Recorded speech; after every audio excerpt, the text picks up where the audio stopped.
го прославиме Бог, тука сме да се поучиме од Неговото Слово и ќе продолжиме со Евангелието според Јован, 20-та глава. И тоа со стиховите 30 и 31. Ако некогаш некој од вас се запрашал зошто Јован го пишува тоа што го пишува и зошто го пишува ова Евангелие, Јован сам ни го дава одговорот точно во овој наш денешен текст. Многу краток и јасен текст имаме за денес, но сепак и многу набиен со многу информации и многу важен текст. И затоа ајде најнапред да го прочитаме текстот за денес. Евангелие според Јован, 20 глава, 30 и 31 стих. И многу други чуда направи Исус пред учениците, кои не се запишани во книгава, а овие се запишани, за да верувате дека Исус е Христос, Божји Син, и верувајќи да имате живот во Негово име. Ако добро забележавте, нашиот текст започнува со зборовите и многу други чуда направи Исус. И многу други чуда направи Исус. Но сепак важно е да знаеме дека овој текст е продолжение на 20-та глава, која го опишува што? Воскресението на Исус, што е темел на Евангелието, темел на христијанството. И стихот пред ова е многу битен за разбирање на денешниот текст. И тоа е во контекст на тоа. Блажени се кои виделе, а поверувале. И многу важно е да разбереме дека кога Јован зборува за чудата, тоа се чудата што Исус ги правеше пред учениците. И тоа Јован овде го нагласува. Чудата што Исус ги правеше пред учениците. Исус 40 дена им се покажуваше, им се објавуваше на апостолите. И тоа не беше ништо скриено, ништо нешто изолирано или скришно. Тоа беше јавно, Исус јавно се покажуваше. А додека ова што го прочитавме нешто друго. Блажени се кои не виделе, а поверувале. И сега овде има еден огромен простор за измама денес. Тоа покажување, тоа објавување. Меѓутоа читаме блажени се кои не виделе и поверувале. Искуството на секој човек секогаш е субјективно. И тоа искуство мора да биде тестирано со објективна вистина. Апсолутно секогаш нашето искуство мора да биде тестирано на објективна вистина. Важно е да се забележи, разбере и потцрта дека Јован многу селективно избира и запишува само некој од чудата кои Господ ги направи пред учениците. Од многуте чуда. Јован избира само 7 чуда. Значи Јован запишал само 7 чуда.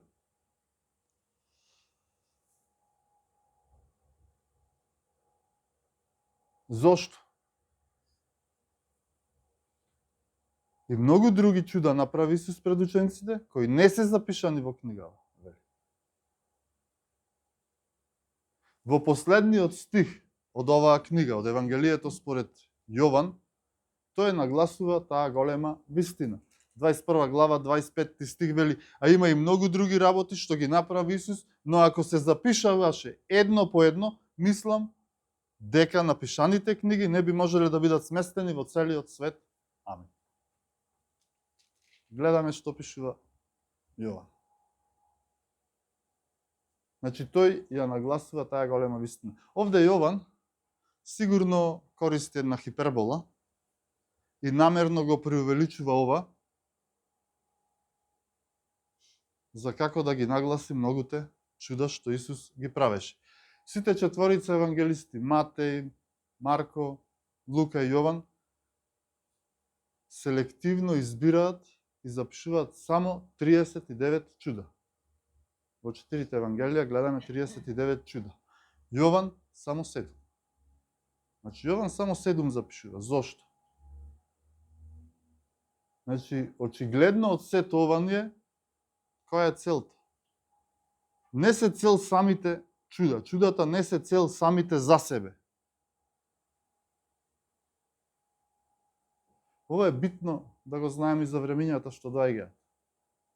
Чудата не се цел. Не веруваме ние во верата. Не веруваме во искуството. Ние веруваме во Словото. Веруваме во Словото. Чудата не се цел на самите себе. Тоа е едно големо подрачје за измама. Затоа што веруваме, имаме чудо. Не. Врз основ на Јовановиот заклучок, неговата хипербола, не би претерали ако кажеме дека Исус во своето 3,5 годишно действување на земјата, како во неговата служба, правел па и десетици чуда, може би, секојдневно. Значи, сигурно биле илјадници чуда во тие 3,5 години.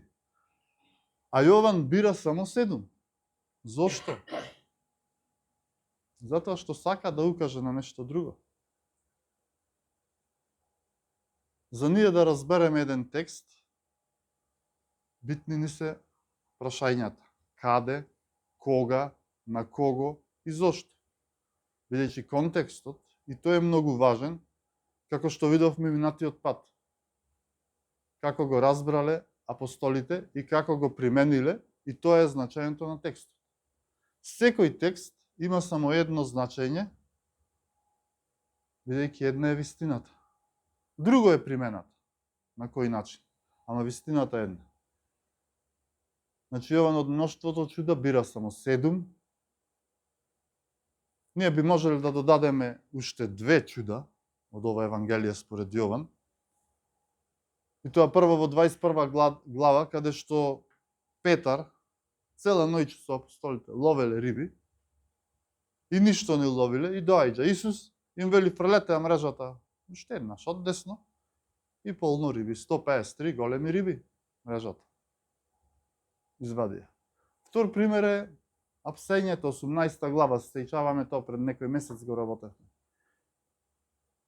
Кога Исус го апсат, тој ги прашува на оружените стражари и војници кого го барате. Исус Назареецот, и тој им вели јас сум, и сите паѓа, најден, сите, околу 1000 луѓе. Пример дека Јован селективно ги бира чудата исто од 18 глава, кога Петар со меч му го пресече увото на слугата од првосвештениците, кога Исус го апсат. Јован воопшто не пишува дека Исус му го исцели увото. Лука ни го пишува тоа. Зошто Јован не пишува? Тоа не е битно за таа случка, како што Јован не гледа. Не е толку битно тоа.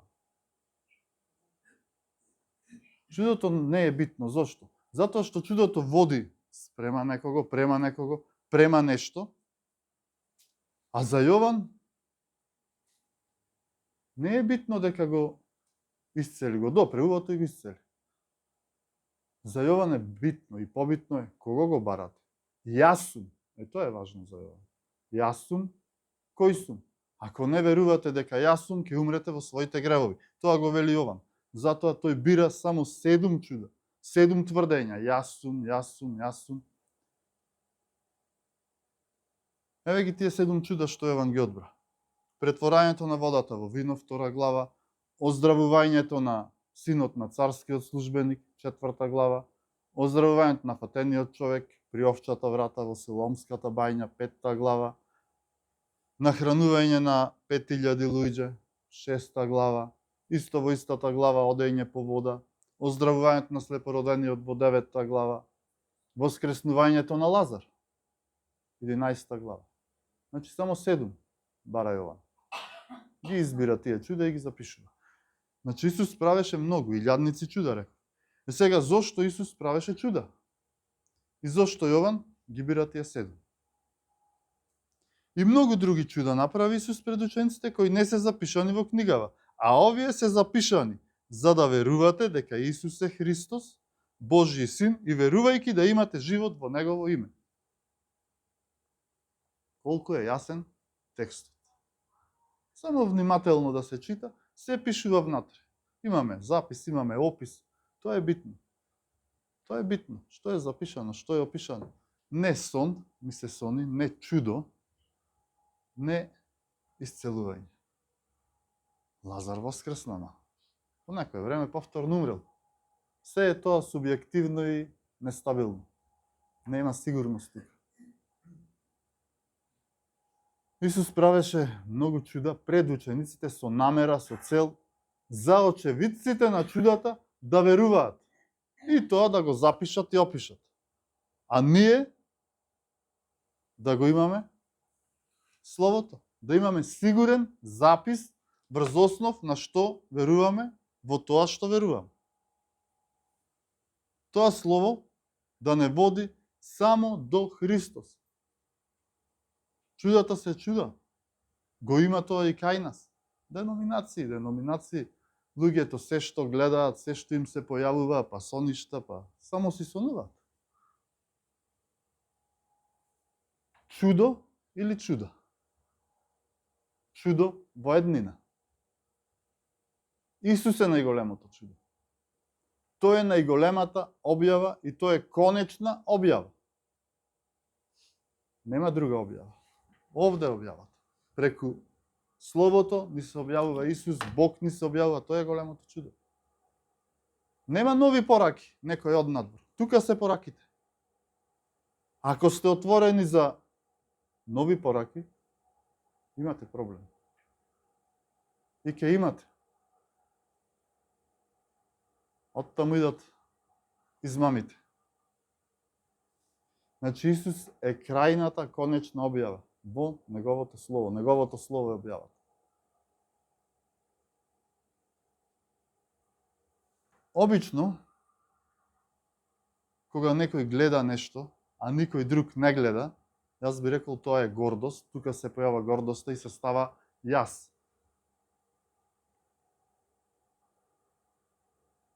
И чим е гордост, тука имаме подрачје за манипулација и влијание на онаа другата страна. На онаа другата страна. Мене ми се јави, како вие не видовте, тебе ти се јави, па како другите не видоја. Јас слушнав, другите не слушнав.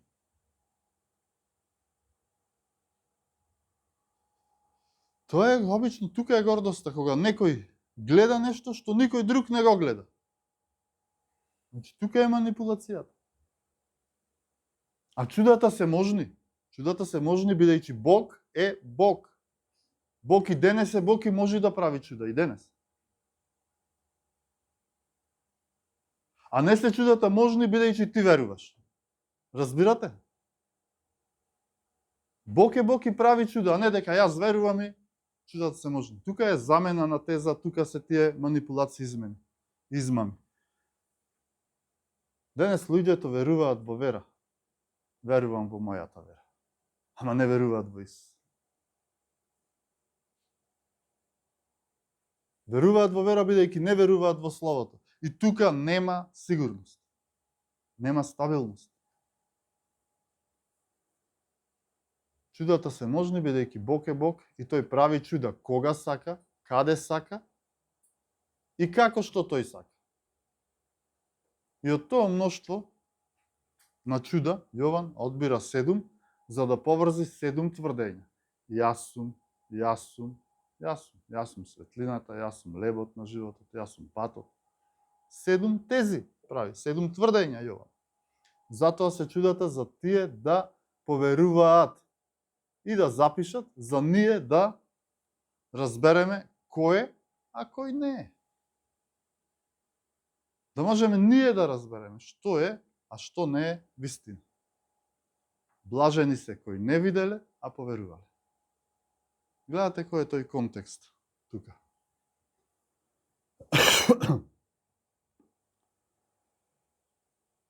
Така му вели Исус на Тома, блажени се кои виделе, кои не виделе, а поверувале. Јас лично во животот сум немал некое надприродно искуство. А зошто би морал па да имам? Зошто? Кога Исус што вели? Блажени се оние кои не виделе, а поверувале. Што ми треба повеќе од тоа? Го имам овде. И фала му на Бога за тоа.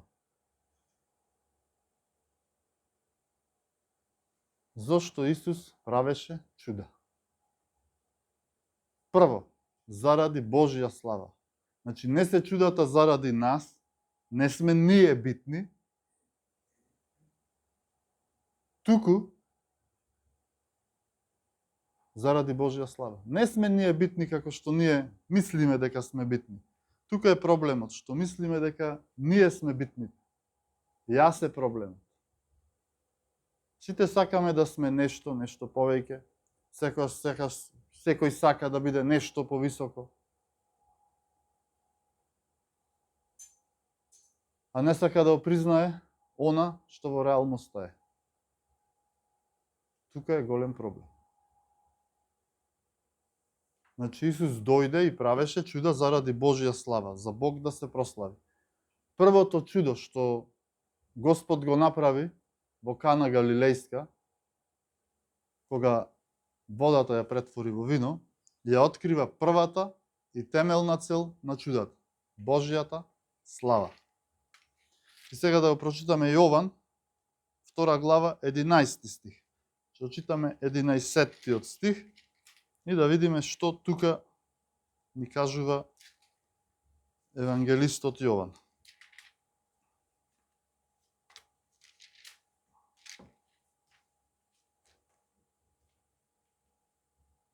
Ова го направи Исус во Кана Галилејска како почеток на чудесата и ја објави својата слава. И неговите ученици поверуваа во него. Темелно, најважно, Христос прави чуда за своја слава. Тој да се прослави. Ова е многу важно да се разбере. Не ние. Не е за нас. Бог да се прослави. Чудата првенствено не се заради човекот и неговите потреби, туку за Бог и негова слава. Луѓето, семејствата, црквите што го замениле ова, имаат проблем. А често се менува дека Бог ги прави чудата заради мене, заради тебе, заради овој, заради оној. Тука е голем проблем.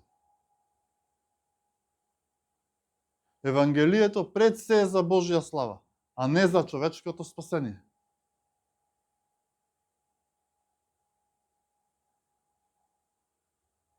Тоа е тој нарцизам денес, што излегува од црквите. Да,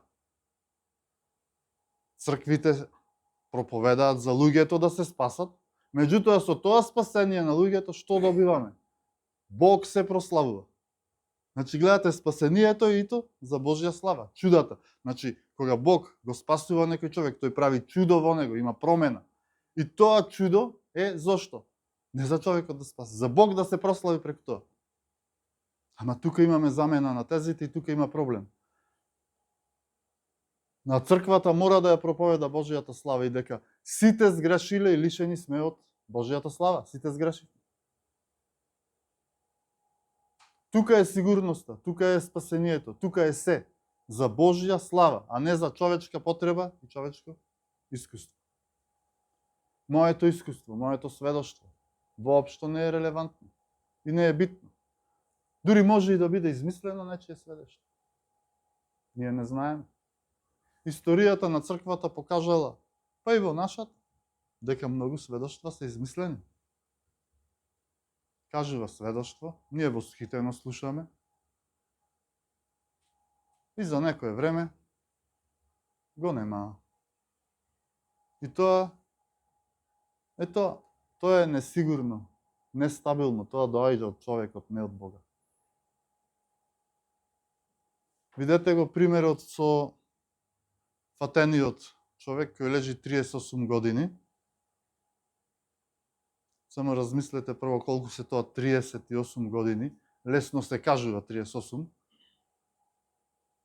38 години не застанал на нозе. Лежи крај бајњата, оти знае дека повремено доаѓа ангел ја разбранува водата, ја раздвижува и тој што прв ќе влезе во водата, оздравува од каква и да било болест да страдаше. Оздравува. А овој човек 38 години лежи. Немал никаква шанса, затоа што бил неподвижен, лежел. Немал никој да го однесе до водата кога ќе дојдел ангелот. Немал никој свој. И секогаш некој бил пред него наред кај докторот. Не разбирате? Чекаме наред во амбуланта и секогаш некој пред тебе. Секогаш некој пред тебе. Немал шанса. И сега човечки гледано, па тоа не е фер. Не е ферот и немал шанса. Но што уште не е фер овде во оваа приказна? Видете сега што се случува. Доаѓа Исус и го исцелува, тој станува, ја зема својата постела и оди. Но што е сега со другите што чекале? Дали тоа е фер? И тоа не е фер. А зошто па Исус не ги исцели сите? Зошто? Затоа што чудото не е битно. Човечки гледано не е фер. Имаше многу болни, слепи, хроми и суви, така вели словото. Не е чудото битно. Не е фатениот битен. Битен е Христос. Зошто? Па затоа што тука, во таа 5-та глава, Исус се изедначи со Бог и тука ја прекрши саботата и тука започна непријателството и сукобот со јудејците. Тоа е битно. Исус е битен. Зошто Исус бира еден и зошто Јован бира само 7 чуда? Па чудото не е средиште и не е битно. Исус е средиштето. Тој ги прави чудата за да ја покаже својата слава. За да покаже Божја слава. Бог да се прослави. Значи, прва цел на чудата е заради Божја слава и после доаѓа втората цел. Што прочитавме? Ова го направи Исус во Кана Галилејска како почеток на чудесата и ја објави својата слава.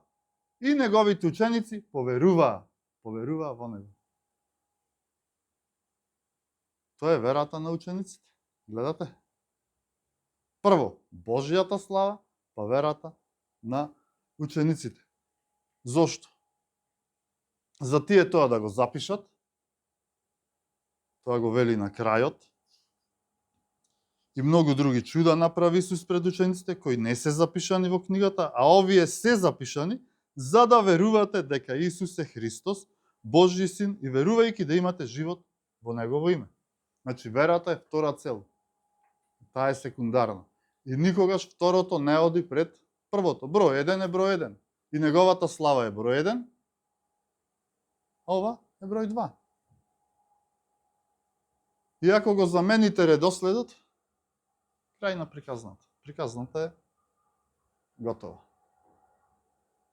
Ако го ставиме човекот и човечките, неговите потреби во средиштето на се, а не Бог и неговата слава, нема да ни биде многу јасно тоа.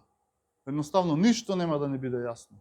И ништо нема да биде долготрајно и нема да функционира. И во едно семејство, пример, ако Бог не е во средиштето, не функционира тоа семејство. Во еден брак, Бог треба да биде средиштето. И кога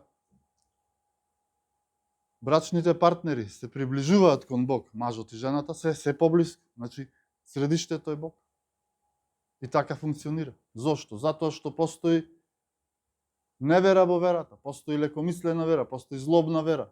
Но, постои искрена вера, ама ја има многу малце. Многу малку. Верата е длабок, интересен поим во праксата, не во теологијата, во праксата. Колку само вери има. Вера во ова, вера во она. Па и христијански. Само христијански колку вери има. Колку е тоа сложено и шарено. На искуство. Темелено на искуство. На јас. А не на словото. И за големо чудо, за чудење е, чудата секогаш не довеле до вера во Исус Христос кај луѓето. Не водат секогаш до вера. Читаме во Евангелието. Најчесто не водат до вера. Луѓето гледаат чуда и после тоа ништо. Поточно мноштво луѓе што биле очевидци на самите чуда на Исус останале неверни. Неверни евреи. И тоа е чудо. Ги гледа чудата, гледа што Исус прави, не верува. Прво, не сакале да веруваат, потоа не можеле да веруваат. Го знаете тоа. Јован 12 глава.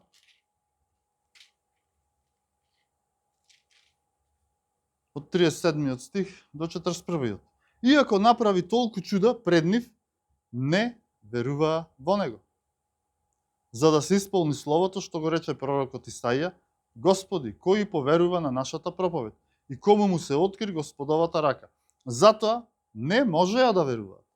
Зашто Исаија уште рече, им ги заслепи очите, им ги скамени срцата, за да не гледаат со очите, за да не разбираат со срцето и за да не се обратат и да не ги излечам. Исаија го рече тоа, зашто ја виде неговата слава и зборуваше за него. Не му верувале. Гледале чуда, не му верувале. Тој е човек. Такви сме ние луѓето. Не верува. Не сака да верува. Ама потоа веќе не може да верува. Не може ние да се играме со Бог. Не може ние него да го одолговлечуваме. Сакам, неичам, може и не може. Не може така. Тој е Бог. Кога сме одлучиле, кога ние не сме одлучиле, веќе сме одлучиле. Мора да внимаваме да не ни биде после прекасно. Не е Бог келнер, па ние сакаме сега. Прво не сакале, потоа не можеле. Готово е. Крај. Крај на приказната. Да не биде прекасно. Предолго се поигрувал со Бог. Прво не сакале, потоа не можеле, вели Исаија. Затоа што срцето им се скамени. Значи, Бог ни ја прави капоканата. И ние колку одолговлекуваме, толку срцето е покамено и после веќе не можеме. Иако виделе големи чуда, остана неверни мноштво луѓе. Израел е пример за тоа. Еве денес голема привилегија е да се порасне во христијанско семејство. Се оди во црква, се слуша, дома се разговара за Бог, се чита Евангелие, се чита Слово. Ама нема гаранција. Сето ова се докази дека може да се одбие, ама баш многу светло, многу светлина. Имаме многу примери. Како што кажав, самиот Израел е пример за тоа. Опасно е да не сакаш да веруваш, но ти после нема да можеш. Повеќе. Нема време после. Некој вели, па јас на крај ќе верувам, ќе се обратам. Некој на смртна постела, па не знам кога. Тешко е тоа во пракса. Срцето скаменува. Прво не сакаш, после нема да можеш. Тоа е лесномислено. И мнозинство израелци верувале лесномислено. Павле во Коринтијаните што вели? Ги предупредува дека постојат неверни верници, оние на кои Исус не му верува. Апостол Јован пишува и предупредува во истата оваа 2 глава, пишува дека постои вера, верници, во кои Исус не верува. И такви има многу. Еве го текстот, 2 глава, 23 до 25 стих. А кога беше во Ерусалим на празникот Пасха, мнозина поверуваа во негово име, гледајќи ги знаците што ги правеше. Гледате, мнозина поверуваа во негово име, гледајќи ги знаците, чудата што ги правеше. И што понатаму? Но самиот Исус не им се доверуваше, зашто ги познаваше сите и немаше потреба некој да му сведочи за човекот, зашто самиот знаеше што има во човекот. Значи, мнозина поверуваа. Зошто? Заради знаците, чудата што Исус ги правил, ама тој самиот не им верувал. Зошто? Затоа што тој ги виде нивните срца. Ги знаеше, ги виде нивните мотиви. Зошто веруваат тие? Од интерес, од чуда, за нешто да ги нахрани, било што, да ги исцели. Значи, постои вера во која Исус не верува. Јован низ Евангелието ни открива неколку примери на ваква вера, кои го залажуваат човекот, а не го оправдуваат. Тоа е вера која бара од Бог, а не го сака Бог. Сака одговори, сака благослови од Бог, ама Бог не го сака. Лесномислена вера. Постои злобна вера. Лука во 11 глава, како ни пишува. 11 глава, 29 стих ќе го прочитаме.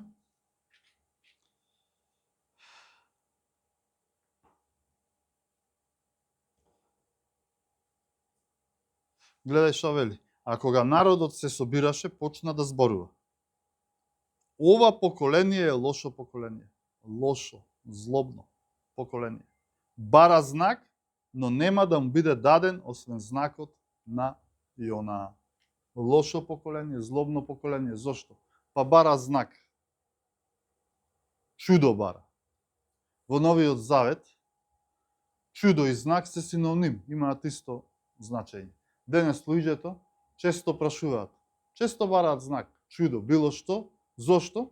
За да знаат кога Исус повторно ќе дојде. Но верувајте ми, не е битно кога Исус доаѓа. Битно е дали јас сум спремен. Дали сум спремен ако денеска умрам? Дали сум спремен ако Исус во овој момент дојде? Не е битно кога тој доаѓа. Битно е дали јас сум спремен, дали моето срце е спремно за неговото доаѓање. Тоа е прашањето над сите прашања. Дали јас сум спремен, а не знаци, чуда. Од вистинското прашање, дали јас сум спремен, доаѓа одговорот зошто Исус го прави тоа што го прави. А Јован бира само 7 чуда. И за ова имаме контекст. Видете Матеј 24:24. Што ни вели?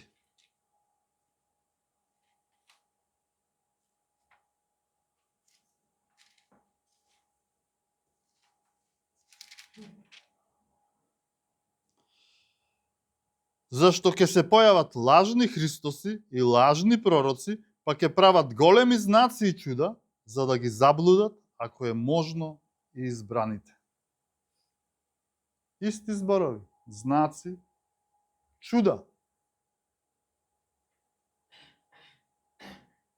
Чудото може да биде и од едната, и од другата страна. Вели самиот Сатана се преправа ангел на светлината, зошто? За да заведи некого. Не е секое чудо Божјо чудо. Се што е надприродно не значи дека е од Бог, и другата страна прави надприродни работи и заведува. Колку е важно словото, тоест разбирањето на словото, а не искуството. Вистината е најголемо искуство. И ова сега што го прочитавме, што прочитам уште на тоа ни доаѓа. Ни доаѓа тоа. Зашто ќе се појават лажни Христоси и лажни пророци, па ќе прават големи знаци и чуда, за да ги заблудат, ако е можно, и избраните. Ќе ги заблуди сите, освен избраните. Вели, ако е можно, избраните. Ама избраните нема да ги заведат. Тие познаваат вистината, го познаваат Исуса Христа, како нивни Господ и Спасител. Тоа ќе биде толку многу надприродно, што многу луѓе ќе отидат во пропаст. Значи, ако е нешто надприродно, не значи дека е од Бог. Најчесто не е од Бог. Најчесто е замка. Видете, Јона. Пророкот Јона. Не правил чуда. Туку проповедал. Во Ниневија. Град кој живее во разбрат. во немор. Што проповедал? Обратете се, покајте се, оти ќе бидете уништени. Значи нема ништо ново под сонцето. Ќе бидете уништени, покајте се. Јона бил Божји човек, имал сигурно некој одредено искуство со Бог, но не го проповедал тоа. Павле и останатите апостоли не го проповедале своето искуство. Искуството не е битно, освен Павле кога застанува во своја одбрана, кога е затворен. Не е битно искуството. Христос е битен. Обратете се приближи Царството Небесно. И тоа е пораката, обрајкај ни покаяние на Исус и на апостолите, и на првата црква, и на црквата денес. Покајте се, обратете се, ќе бидете уништени. Се приближи Царството Небесно. Чудото всушност што произведува? Неверување. Чудото првенствено произведуваат неверување.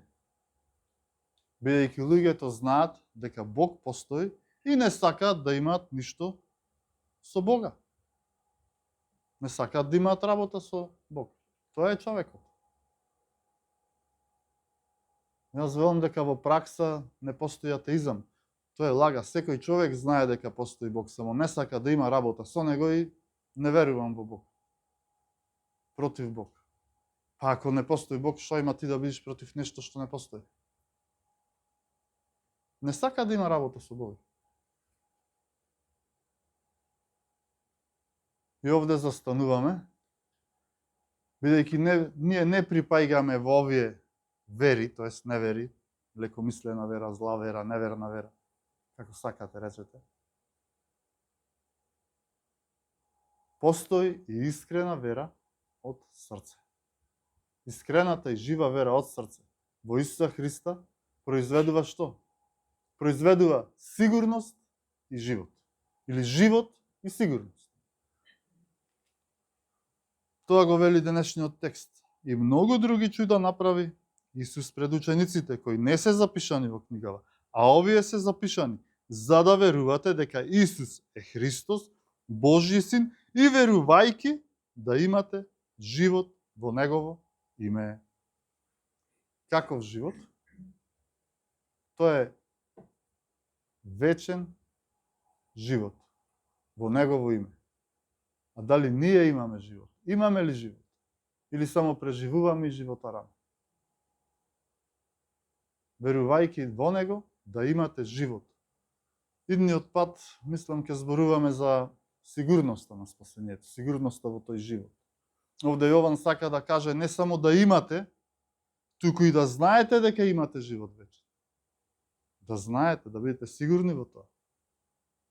Писмото само кажува дека Христос не се поигрувал со луѓето. Не се поигрува Христос со луѓето. Тој што започнал, тој ќе заврши. Ова е запишано да верувате, да знаете дека имате вечен живот. И кога ова се разнишува во нас, готово е. Нема сомневање. Ние не може, како верници, верникот не може да живее во несигурност и во постојано бунило. Спасен сум, не сум спасен, па сега зошто, па како? Да, ние се преиспитуваме понекогаш. Ја преиспитуваме нашата вера. Но не го преиспитуваме темелот. Тоа не е евангелие, тоа не е сигурност. Не е таа сигурност. Значи Исус правеше многу чуда, ама малку се запишани за ние, врз база на тие записи да веруваме дека Исус е Христос, Божји Син. Не врз база на нечие искуство или сведоштво. Не врз база на некоја визија, дека на некој нешто му се сони, дека на некој нешто му се објави, или било што. Врз база на Исус Христос. Врз база на тие записи, на Словото, дека Исус е Божји Син, Исус е Христос.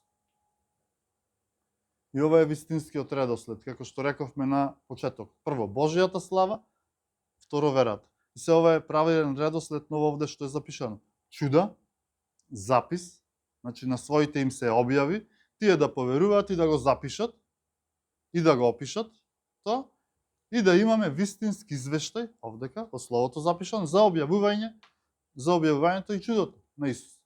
Значи чудо, запис, па потоа вера, па Исус, па живот. Значи Исус прави чудо, апостолите поверуваа, запишаа, Исус Христос, тој што ќе поверува во Исус Христос, Исус дава живот по милост. И ќе видиме следен пат, дава сигурност во животот. Тоа е сигурност во спасението. Не може да се гради сигурност на искуства и чуда. Тоа не оди долго и не трае долго. Не може да се гради врз тоа. Може да се користат и докази, историски сведоштва. Но има нешто што е многу посигурно од тоа. А тоа е што? Божиото Слово. Тоа е самиот Исус Христос. Како знаеме дека знаеме? Врз основ на што можеме да бидеме сигурни? Врз основ на Божиот збор во Словото. Во Светото Писмо и никако поинако. Кому да му верувам? На кому да му верувате? На кој човек? На која деноминација? На кое искуство? Дури неверојатно е на што се луѓето денес не веруваат. На што веруваат кај нас? На се и се што. А го имаат Светото Писмо на македонски јазик. И тоа неколку преводи ги имаме. Ово е богатството на народот. На прекрасен македонски јазик напишан. Бог се ни дал. Ни дал да читаме, да пишуваме. Хајде да читаме, да се молиме, да бидеме она што Писмото го бара од нас. Да бараме. Така тоа го разбрали апостолите, видовме минатиот пат. Не како јас разбирам, туку како апостолите ги разбрали овие работи. Тоа е вистината. Не како јас разбирам. Бидејќи како јас разбирам и затоа денес имаме 41.000 христијанска деноминација. И сите се во право. И за крај, пак втора глава од Јован, Јован 2:18-22, за да видиме дека апостолите верувале во она што денес го зборувавме. Имале тие многу повеќе искуства и од мене и од вас, ама тоа им било споредно, не прво. Ајде да прочитаме Јован 2 глава од 18 до 22 стих. Тогаш јудејците го прашаа: со каков знак ни го докажуваш тоа што го правиш? А Исус им одговори и рече: разурнете го овој храм и ќе го подигнам за 3 дни. Тогаш јудејците рекоа: храмов е граден 46 години, а ти за 3 дни ли ќе го подигнеш?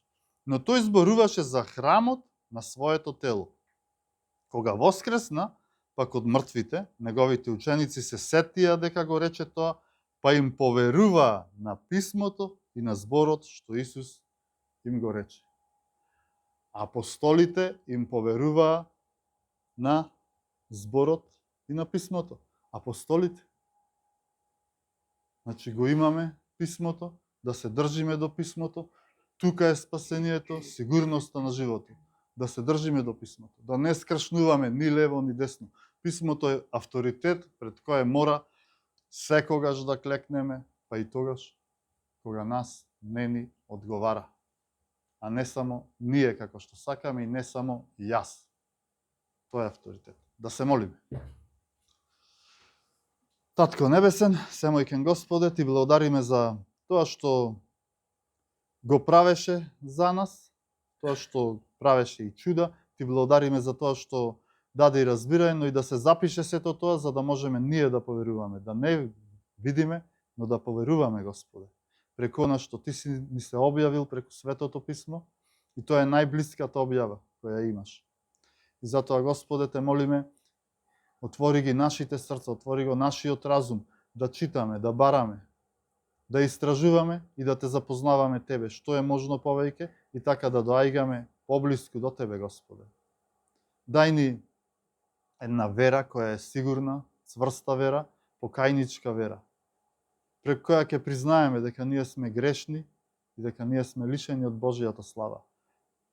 Но ти го даде својот син да пострада за нас и точно со неговата крв не откупи за себе, та и ние да имаме сонаследство со него од Царството Небесно. Те молам, Господе, благослови го секој еден од нас кој е тука.